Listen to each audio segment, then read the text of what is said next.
Bonjour à toutes et à tous. Mon exposé, qui est une partie de la thèse de doctorat que je développe à l'Université fédérale de Minas Gerais au Brésil, s'organise autour d'une question centrale. Quelle est la possible contribution sociale et politique de l'artiste de la danse en ce qui concerne la remise en question des ordinaires rapports sociaux au corps dans une société de contrôle biopolitique? Cette question implique quelques prémices que j'aimerais bien éclaircir avant d'explorer la problématique centrale de cet exposé.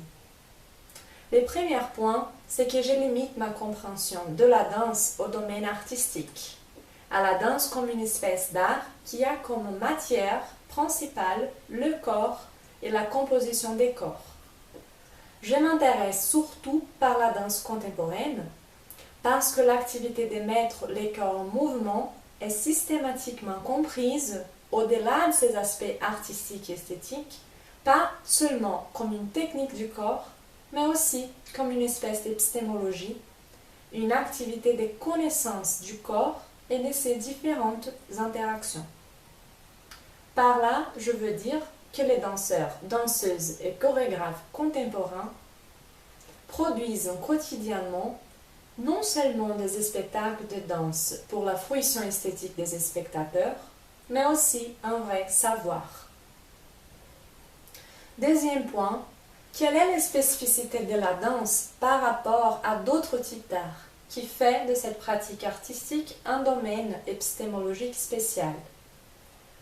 La danse est un art de la performance. Cela veut dire qu'elle ne produit pas un objet que nous appelons communément œuvre d'art. La matière principale de l'artiste de la danse est le propre artiste, son corps. Ce n'est pas quelque chose d'extérieur à sa propre subjectivité.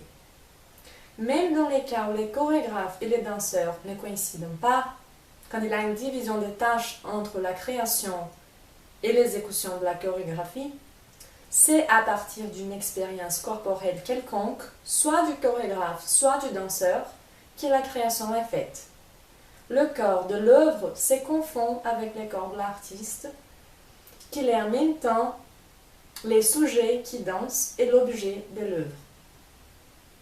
Le troisième point, c'est d'éclaircir ce que je comprends par technique.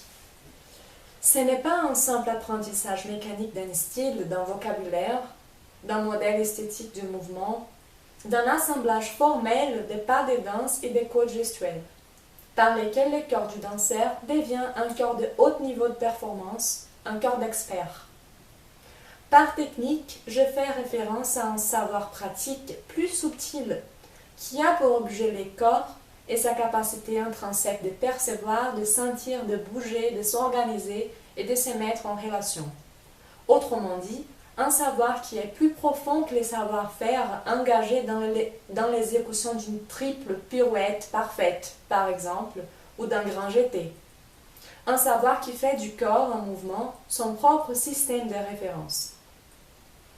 Technique, dans ce sens-là, veut dire la pratique plus ou moins consciente et systématique qui met l'expérience somatique subjective comme le point de départ d'une recherche sur l'usage du corps, sur ses organisations, compositions et interactions qui présupposent et qui développent un savoir incorporé, expérimental et pratique, lesquels on peut appeler dans l'absence d'un meilleur terme conscience corporelle. Nita Liro, une danseuse et philosophe américaine, utilise les termes attention diffuse et intelligence de l'être physique. Le philosophe Richard Schusterman, les termes sont esthétiques. Steve Paxton, un des créateurs du contact improvisation, les mots awareness. Bon, maintenant que nous avons clarifié ces trois points, nous pouvons explorer la question posée au début de cet exposé. La théoricienne de la danse et philosophe Laurence Loop, dans son livre Poétique de la danse contemporaine, soutient que la danse contemporaine présuppose un nouveau modèle épistémologique parce que les deux catégories de l'épistémologie classique, les sujets et l'objet, se confondent. Les corps, objets de l'investigation épistémologique dans le domaine de la danse, est aussi le sujet producteur de la connaissance, de sorte qu'il est impossible d'extraire les subjectifs de l'objectif. Le savoir produit est toujours un point de subjectivisme.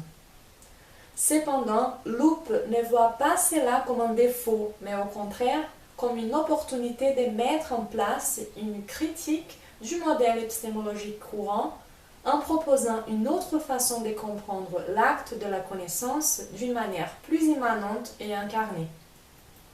Les modèles épistémologiques courants méritent une critique parce qu'ils comprennent l'acte de la connaissance comme un acte de production des représentations mentales correctes et vraies des objets du monde externe. Il présuppose justement une séparation radicale entre sujet et objet. Par ailleurs, le corps est une instance subalterne, passive, qui reçoit les sensations causées par les objets, les données, sensations qui seront ensuite traitées par les vrais sujets de la perception, l'instance mentale suprasensible qui représente l'objet dans l'esprit et qui lui donne du contenu et du sens. Néanmoins, plusieurs philosophes et scientifiques soutiennent que cette interprétation ne décrit pas correctement l'acte perceptif qui fonde l'acte de la connaissance. Citons quelques exemples de traditions diverses. Francisco Varela et Humberto Maturana pour la science biologique, Alvin Noe pour la philosophie analytique, Maurice Merleau-Ponty pour la phénoménologie, John Dewey pour le pragmatisme, Gilles Deleuze pour le post-structuralisme. Malgré leurs différentes zones de recherche, ils sont tous d'accord sur l'idée de donner au corps une position plus pertinente et privilégiée dans les domaines de la perception et de la connaissance. En fait, c'est le corps qui est le vrai sujet de la perception, dont le mouvement de placement et engagement concret et actif dans le monde constitue l'expérience perceptive et conceptuelle d'un être humain. Dans cette atmosphère théorique développer un savoir sur les corps en ne les concevant pas comme un objet externe, mais qui part justement de ses affections, de la propre expérience somatique en première personne, est essentiel pour mieux comprendre les enjeux et les problématiques de la connaissance. Si nous sommes d'accord à nouveau avec Spinoza, selon lequel la limite de la connaissance est la limite du corps, et si plus le corps est affecté, plus le sujet peut connaître, donc la danse est une bonne méthode épistémologique, surtout parce qu'elle a une activité d'affection systématique du corps et de composition de cette trame d'affect. Bien sûr, celle ne se referme pas à reproduire et répéter les modèles formels et spectaculaires et dominants, ce qui arrive souvent. Dans la pratique de la danse, qui est aussi, selon une telle interprétation, une espèce de recherche, l'acte de la perception et de la connaissance ne sont pas saisis d'un point de vue externe, mais interne, lorsqu'ils sont analysés en même temps qu'ils sont performés. La conscience de l'objet corps devient conscience corporelle parce que la conscience ne saisit pas le corps comme un objet à être représenté dans l'esprit.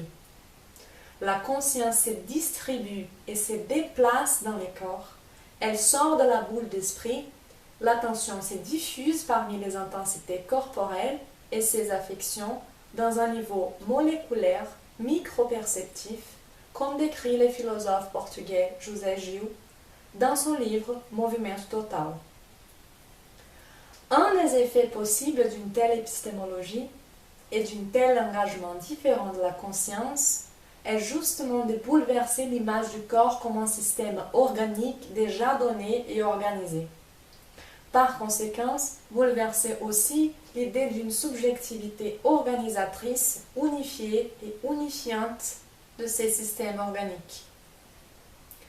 L'attention diffuse, en opposition à la conscience intentionnelle unifiante, permet au sujet de découvrir des facettes de son propre corps auparavant inconnues parce qu'imperceptibles au niveau de la sensation élément minimal de la perception et de la connaissance.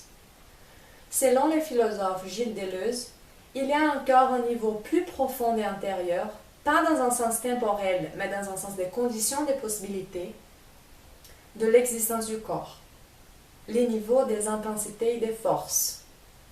L'attention diffuse donne accès donc à un corps non pas composé par des éléments, des parties ou des organes, mais composé par une multiplicité de forces, d'intensités qui rentrent dans des configurations dynamiques et mouvantes, toujours dans un processus de devenir. L'attention diffuse donne accès à un corps sans organes, pour utiliser les concepts de Deleuze et Guattari, qui s'oppose à un organisme, à un moi bien organisé, structuré et unifié. Au contraire, le corps donné par l'attention diffuse est un complexe multiforme de relations, d'organisation et de systèmes ambigus de signification, traversé par des forces étrangères et par des désorganisations internes, toujours producteur de la subjectivité de laquelle il est la matière, l'image et l'incarnation. L'aspect positif de cela est la possibilité d'ouverture du sujet à de nouvelles reconfigurations corporelles et subjectives, un processus de constitution subjectif et expérimental qui comporte la mobilité du devenir.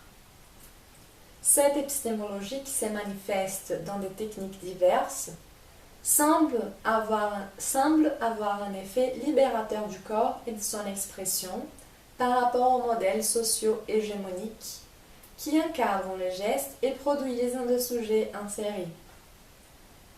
Et si son application est d'abord pensée dans les domaines restreints de l'art chorégraphique, cela n'empêche pas qu'il soit élargi à d'autres contextes en fonctionnant aussi comme des techniques d'émancipation du corps en général à l'intérieur d'une société de contrôle biopolitique.